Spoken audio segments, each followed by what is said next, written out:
नमस्कार. मी डॉक्टर श्रीपाद भालचंद्र जोशी.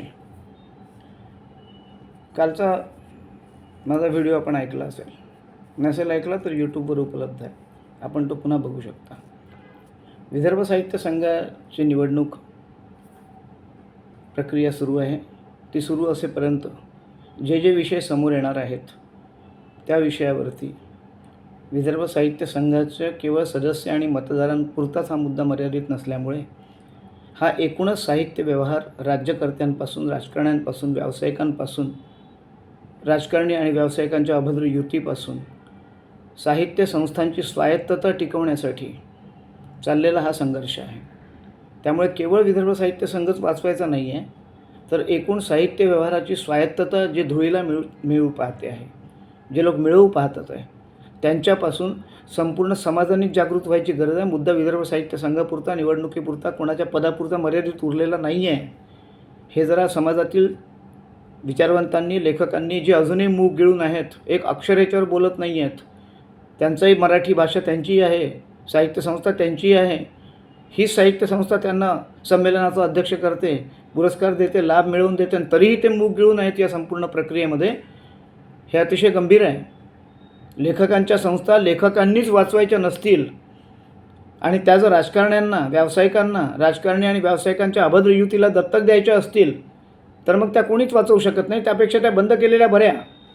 जर गरज नसेल समाजाला, लेखकांना, साहित्यप्रेमींना, वाचकांना, ग्रंथप्रेमींना या संस्थांची, आणि जर त्यांना इतकं सगळं गदारोळ होत असून एक सत्तारूढ पक्ष या संस्थेच्या निवडणुकीत सरळ खुलेआम हस्तक्षेप करत असताना, मतपत्रिका गोळा करून एका अवाङ्मयीन उमेदवाराला निवडून आणू पाहत असताना, ती जागा ताब्यात घ्यायची असताना कोणीही काहीही बोलू नये आणि फक्त निवडणुकीत उभे असलेल्या वाङ्मयीन उमेदवारांनीच फक्त याला विरोध करावा त्यांच्या वतीने, एवढ्यापुरतं हे प्रकरण मर्यादित नाही आहे. श्रीपाद भालचंद्र जोशी यांना गरज नाही आहे. 5 वर्ष संस्थेपासून दूर होते, लक्षात ठेवा.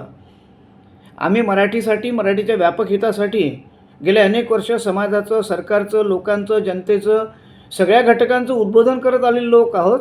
साहित्य संघाची निवडणूक 15 मार्चला संपून जाईल, तरीही आम्ही त्या आयुष्यभर जीवात तोपर्यंत करतच राहणार आहोत. साहित्य संस्था वाचवतच राहणार आहोत. त्या वाचवा म्हणून सांगतच राहणार आहोत. भाषा वाचवा, माध्यम वाचवा हेही बोलणार आहोत. पण आपला समाज काय करतो आहे, आपले विचारवंत काय करत आहेत, आपले पत्रकार, आपले संपादक या विषयावर एक अक्षर, एक संपादकही अजून आलेलं नाही आहे एकाही वृत्तपत्रामध्ये. किती आश्चर्य आहे. मराठी पत्रकारिता इतकी क्षीण झाली, इतकी हतबल झालेली आहे. का गुडघे टेकते आहे ती? कोणासमोर गुडघे टेकते आहे? कशाकरता टेकते आहे? कोणाच्या लाभा आणि स्वार्थाकरता हे सगळं आपण संरक्षित करतो आहे? सगळे जबाबदार आहेत घटक सारखेच. केवळ साहित्यप्रेमी म्हणून घेणे आणि होणार नाही. साहित्यप्रेमींची जबाबदारी आहे या संपूर्ण प्रकारावर भाष्य करण्याची.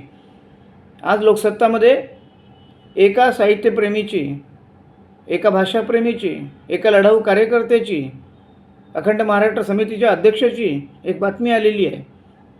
ती मी सांगतो आपल्याला काय आली आहे ती. सगळ्या आवृत्त्यात आली असेल त्याची खात्री नाही आहे.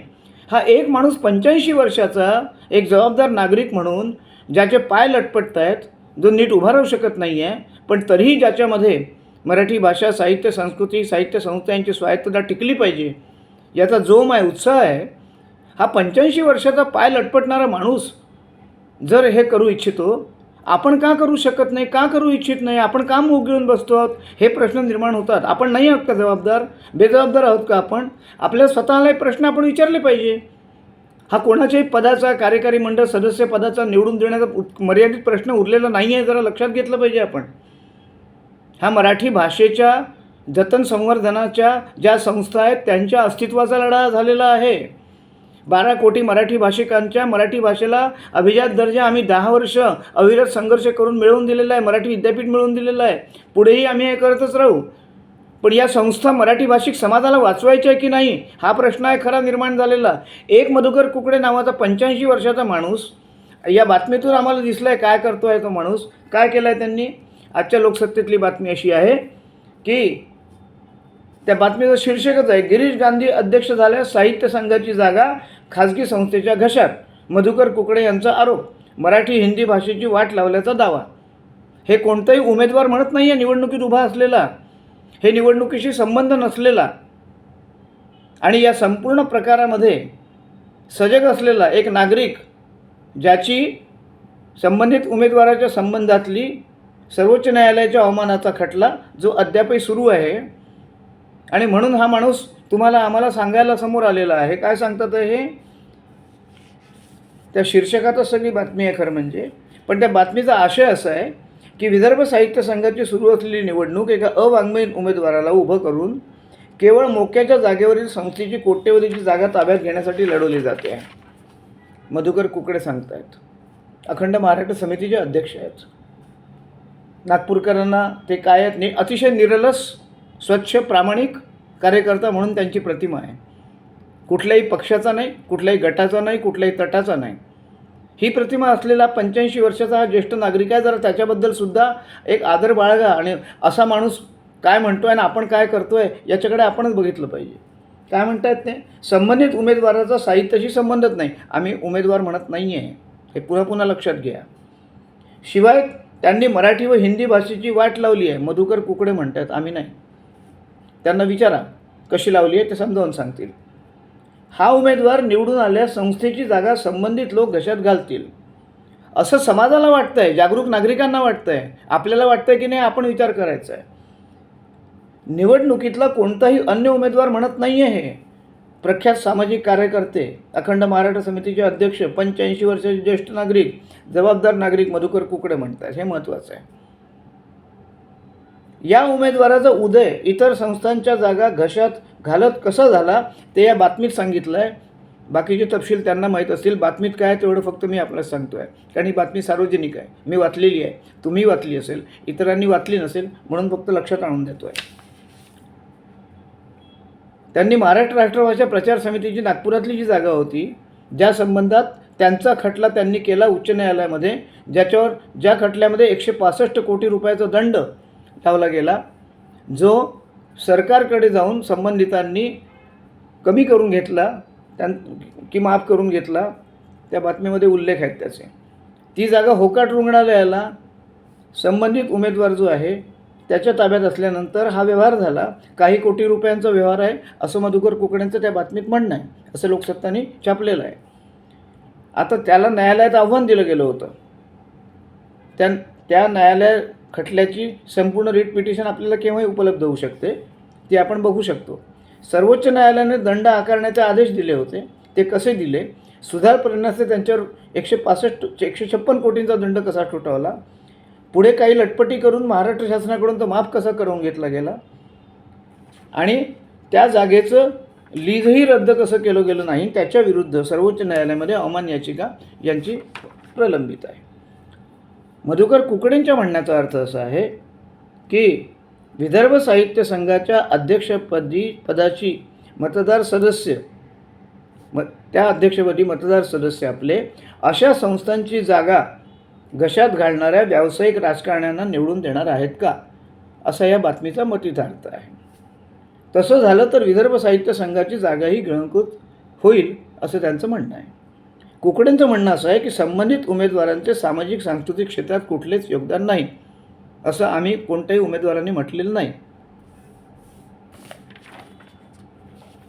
या बातमीतच म्हटल्याप्रमाणे आमच्याही माहितीप्रमाणे आम्ही ते वारंवार मुख्यमंत्र्यांना लिहिलं आहे, नामदार नितीन गडकरींना दुसरं पत्र लिहिलं आहे, पण त्या दोन्ही पत्रावरती अद्याप दोघंही मूग गिळून आहेत. ते का, हे याचा विचार मतदार आणि सदस्यांनी करावा. भाजप या केंद्र आणि राज्यातील सत्तारूढ पक्षानं त्यांचे जिल्हाध्यक्ष, गावोगावचे कार्यकर्ते यांना कुकडे म्हणतात तशा संस्था घशात घालण्याचा दांडगा अनुभव असणाऱ्या उमेदवाराला विदर्भ साहित्य संघाच्या अध्यक्षपदी निवडून आणण्याचा चंग का बांधला आहे? तो नेमका कशासाठी बांधला आहे? पक्षाचे आदेश आहेत तर आम्ही तर सतत म्हणतो आहे की दाखवा ना लेखी आदेश पक्षाचे कुठे आहेत. तोंडी आदेश देताय तुम्ही, पक्षाच्या नावाने खोटं बोलताय याचा अर्थ होतो. प्रमाणित करा ना तुम्ही जे म्हणताय ते. म्हणजे मग आम्ही पक्षाला विचारू, पक्षाध्यक्षांना विचारू, महाराष्ट्राच्या पक्षाध्यक्षाला विचारू, देशाच्या भाजपच्या पक्षाध्यक्षाला विचारू. हे सगळं तोंडी चाललेलं आहे, एकमेकांना फोन जात आहेत. याच्यावर कोणीच नियंत्रण का आणू शकत नाही? मुख्यमंत्रीसुद्धा आणू शकत नाहीत राज्याचे. त्यांना आम्ही पत्र पाठवून 4 दिवस झाले. तातडीने लक्ष द्या असं म्हटलं, तातडीने लक्ष वेधलं. याबाबत कोणीही अद्याप जे चाललेलं आहे त्याला आवर घातलेलं नाही आहे. मुख्यमंत्र्यांना देखील आम्ही त्यांचा पक्ष हे जे काही करतो आहे, हे जे बुलडोझिंग चाललं आहे साहित्य संघ ताब्यात घेण्यासाठी, अवाङ्मयीन उमेदवाराला निवडून आणण्यासाठी जो चंग बांधला गेलेला आहे, हे लक्षात आणून दिलेलं आहे. आम्ही काय करायला पाहिजे अजून हे मुख्यमंत्री महोदयांनी सांगावं. आम्ही आझाद मैदानावर उपोषण करावं का? डायबिटी आम्ही करायला तयार आहोत. आम्ही एकदा केलेलं आहे लोकांनी, अजूनही तयार आहोत.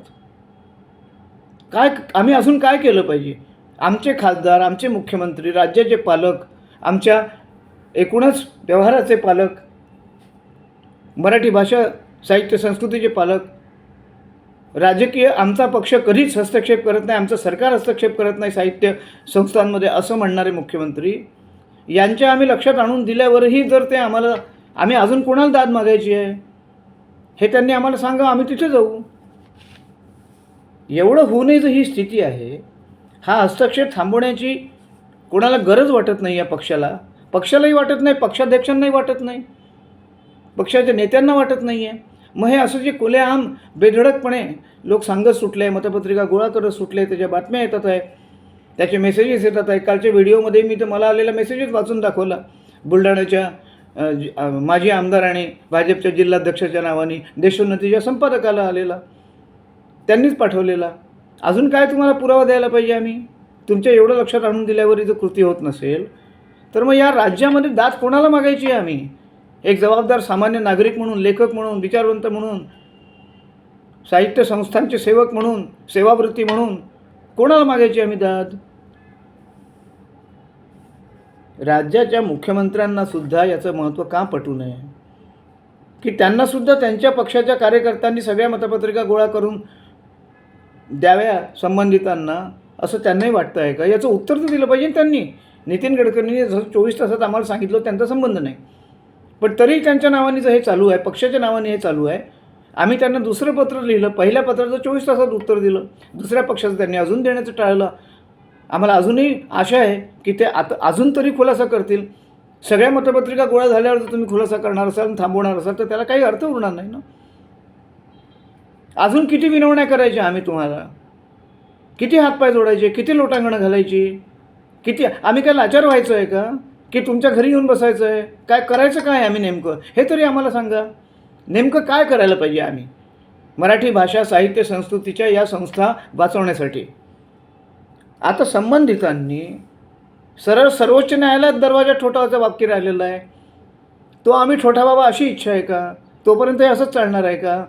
याचा सगळ्यांचा विचार आता अशा सगळ्या वातावरणामध्ये, अशा अवाङ्मयीन असाहित्यिक साहित्याचा गंध नसलेल्या आणि विदर्भ साहित्य संघ केवळ ताब्यात घेण्यासाठी चाललेल्या या राजकीय आणि व्यावसायिक यांच्या युतीच्या या राजकारणाला थारा द्यायचा, विदर्भ साहित्य संघ त्यांच्या ताब्यात द्यायचा की विदर्भ साहित्य संघाच्या प्रमुखपदी वाङ्मयीन दृष्टी असलेला, वाङ्मयीन चळवळीची दिशा देऊ शकणारा, कुवत असलेला, सामर्थ्य असलेला, क्षमता असलेला, तसा अनुभव असलेला, विदर्भ साहित्य संघ चालवण्याचा अनुभव असलेला अशा व्यक्तीला नेमायचं, हे मतदारांनी आणि सदस्यांनी ठरवायचं आहे. त्याच पद्धतीने आपल्या समाजातल्या विविध घटकांनी जे मूग गिळून बसलेले आहेत त्यांनी कृपया या विषयावर आपलं तोंड उघडायचं आहे. संपादकांनी अद्यापही या विषयावर एक अग्रलेख लिहिलेला नाही आहे. त्यांना माझी विनंती आहे की का आपण हे टाळत आहात? हे करा, कृपा करून करा. विदर्भ साहित्य संघ वाचवा, साहित्य संघ संस्था वाचवा, महाराष्ट्रातलं साहित्याचं स्वायत्त क्षेत्र वाचवा. धन्यवाद.